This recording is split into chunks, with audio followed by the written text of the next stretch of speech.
everybody, it's Jamie from Play to Learn Preschool. Thank you for joining me today. Happy Monday. I am live with you today to share a few of our very favorite butterfly and caterpillar read aloud books.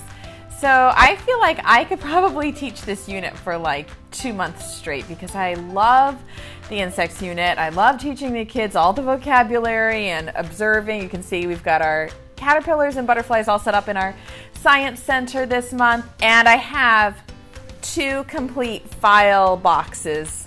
You know, I keep them like in a magazine file full of just caterpillar books, separate from my insect books. And so I really feel like it's hard to pick, right? Which are my favorite ones to read aloud to our students.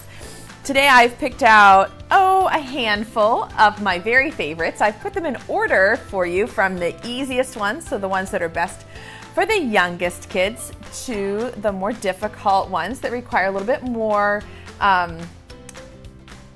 more attention span, so they're better for our older kids.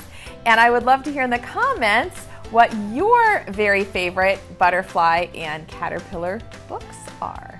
Okay, so I have the camera. Somebody commented on my last video, your video would be so much better if you'd flip it around so the words are correct. And I understand that it's so much harder for me to do it this way.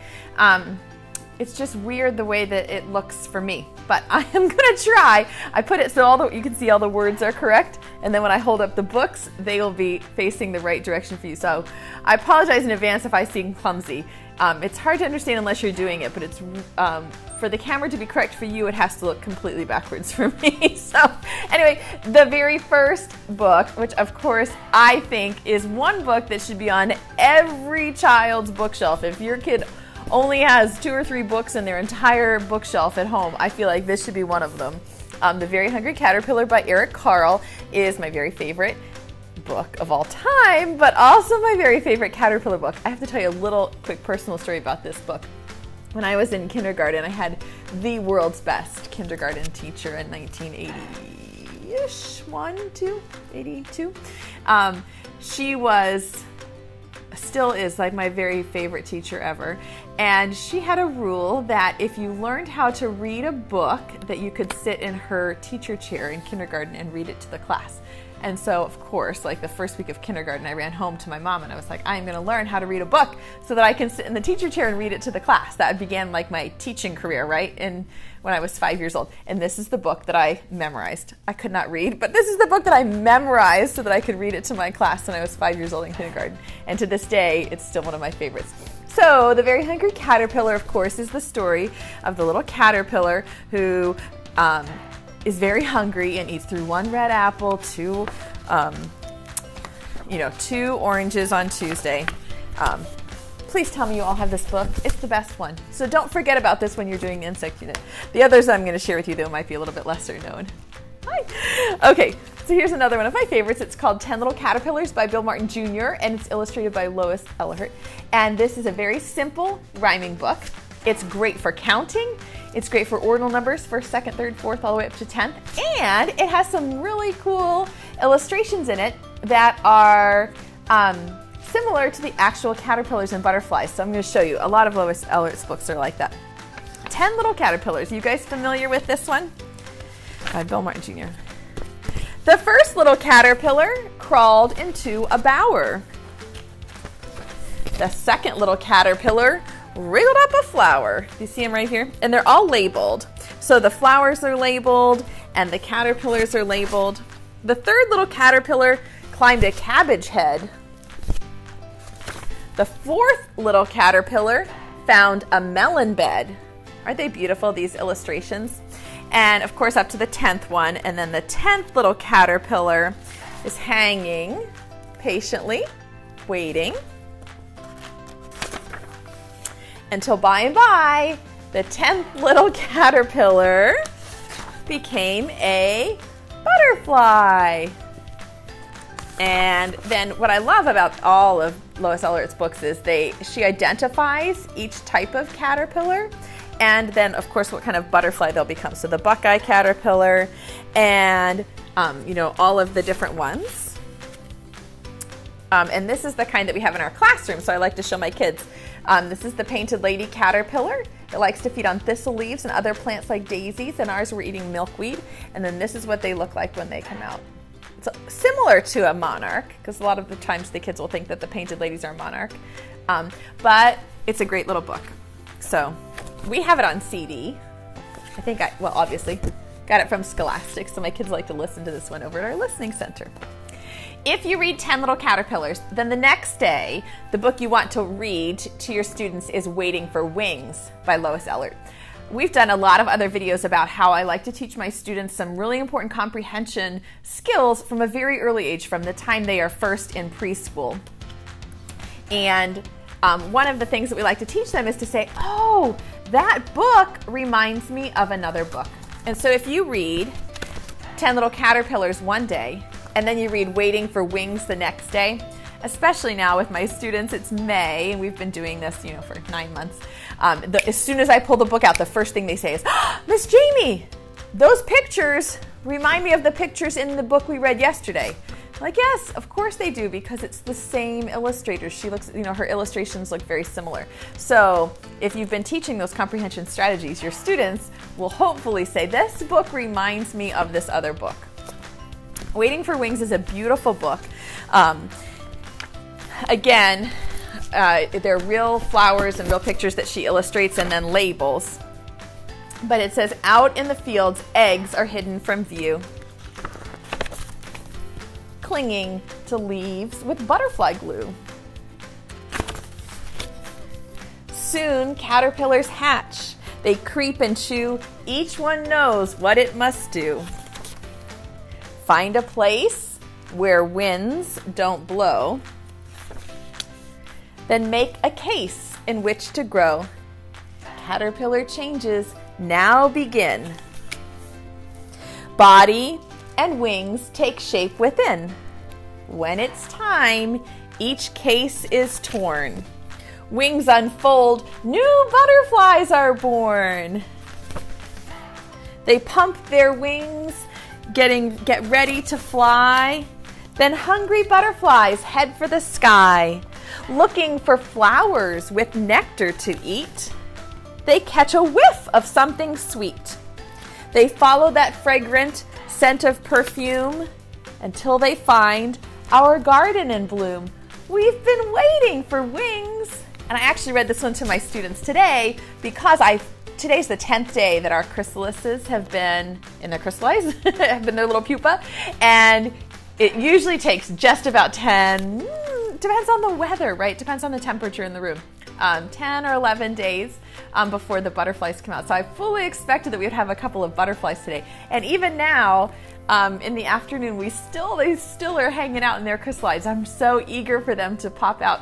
And so I read this book to our kids because we have been waiting for wings. We waited all last week, nothing. And I really thought we'd have some today, but I'm sure tomorrow we will have some butterflies. So I love this book, Waiting for Wings. The last, let's see, the next three that I'm going to show you are all picture books, fiction, and then the last one is a nonfiction book that I like to read with my older kids. So let me know if you know any of these. This one is called The Crunching Munching Caterpillar. It's also by Scholastic. I love this little book, especially when we're teaching about other insects, because in this story, the little caterpillar really wants to fly. And all of these other animals come up to him, like Bumblebee comes up to him and he's like, oh, I wish I could fly like you. And then Sparrow, the bird, comes up to him and she's like, oh, I wish I could fly like you. And the Bumblebee says, you can't fly because you don't have wings. And the Sparrow's like, you can't fly, you're too fat. How cute is he? I love books with cute illustrations. Sometimes I'll just buy a book because it's got cute illustrations. Does that ever happen to you? And then at the third animal to come visit him is another butterfly, or a butterfly. And the butterfly lands and says, the caterpillar's like, I wish I could fly like you, but I'm too fat and I have legs instead of wings. But Butterfly smiled a secret knowing smile. Who knows? Perhaps one day you will fly light as a feather like me. But now, little caterpillar, you should go to sleep. You look very tired. Now, I love this book because it's so sweet about, the kids are like, he will fly, he will. When he changes into his butterfly, the little caterpillar, he'll get to fly too. And I just love when they get involved. The kids are like, oh, we know what's going to happen. They can kind of like see the end. The thing about this book, and it's similar to actually the Very Hungry Caterpillar, which is my favorite book, is in this one, they talk about how the caterpillar wraps himself in a leaf to make his pupa. And that, of course, is not accurate scientifically. See, it's not accurate scientifically. The caterpillars don't wrap themselves in a leaf. They molt their skin, and then the chrysalis forms underneath. And so we kind of talked to my kids. I'm like, did our caterpillars wrap themselves in leaves? No. They shed their skin. Like, all right, so this is fiction. It's just, it's just telling a story, and it's similar to the Very Hungry Caterpillar. I think I saw some of the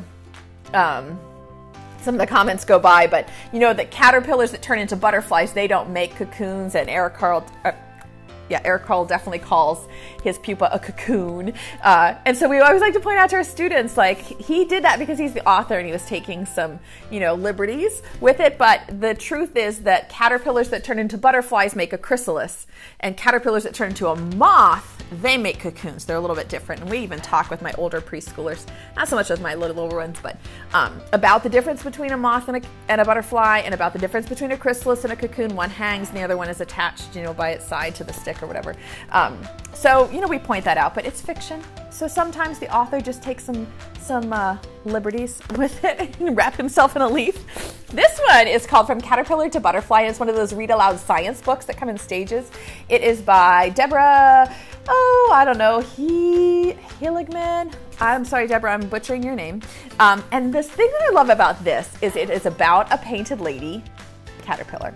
And it's about a class of students who has a painted lady caterpillar in a jar, which is almost exactly what we had. We had 5 in a cup, but they have 1 in a jar. And it goes through the process of, telling the story, and there are, of course, fictionalized illustrations, but it goes through the very same process of that painted lady caterpillar making its chrysalis and then becoming a butterfly that the students have to let go of at the very end. And it has these nice little illustrations. Can you see that one about how it sheds its skin and the chrysalis has formed underneath of it? And it looks just like the one that's over. I'm telling you, this camera, it looks just like the one that's over in our science center. So the kids, are like, oh, that reminds me of the caterpillars that we have in our own science center. And they're drawing pictures of it and taking notes. And so this is very realistic, based on what we have from insect lore from those painted lady caterpillars.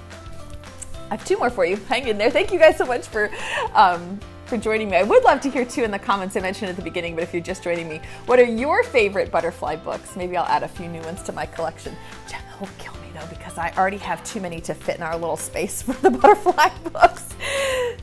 This one is called Clara Caterpillar. It is by Pamela Duncan Edwards, and it's illustrated by Henry Cole, who's actually local here to my area, and I've met him a number of times. He came and spoke to my children's literature class in graduate school, and he's come and talked to a couple of different schools that I've taught at. So their signature move, Pamela Duncan Edwards and Henry Cole, is to write these alliterative books where the first letter is repeated over and over. And so in this story, Clara Caterpillar, Clara is a very common white cabbage caterpillar. Nothing really special to look at. And the other caterpillars sort of tease her, especially this crimson-colored caterpillar named Katisha. She's sort of bratty. She's like, it's clear you're just a common caterpillar.